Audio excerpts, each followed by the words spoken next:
Hi friends, welcome back to our channel. இன்னைக்கு வந்து Mysore special Madhur வடை recipe தான் பார்க்க போறோம். இந்த டோல இருந்து உங்களுக்கு ஒரு 15 வரும் வடை. வாங்க எப்படி செய்யறதுன்னு பார்க்கலாம்.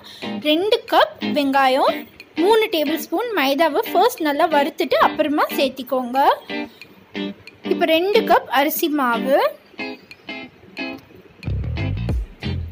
1 கப் ரவை, கை நிறைய கருவேப்பிலை, 2 table spoon chilli flakes, 2 table spoon உப்பு, சூடான எண்ணெய் 2 டேபிள் ஸ்பூன். ஃபஸ்ட்டு நல்லா இதை மிக்ஸ் பண்ணிக்கோங்க.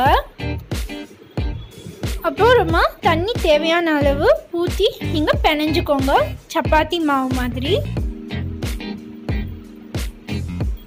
நீங்கள் உப்பு தேவைன்னா இன்னும் ஆட் பண்ணிக்கோங்க. இப்போ வந்துட்டு எண்ணெயை வந்து நல்லா சூடானதுக்கப்புறமா இந்த மாதிரி நீங்கள் ஒரு பிளாஸ்டிக் பேப்பரில் இந்த மாதிரி வடை ஷேப்பில் பண்ணிவிட்டு அப்புறமா போடுங்க.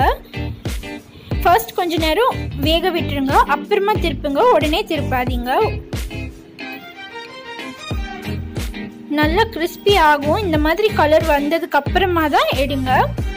தேங்க்யூ ஃபார் வாட்சிங். பிடிச்சிருந்தா சப்ஸ்கிரைப், லைக், ஷேர் பண்ணுங்க. இன்னும் நிறைய ரெசிபிஸோட சீக்கிரமாக வரேன்.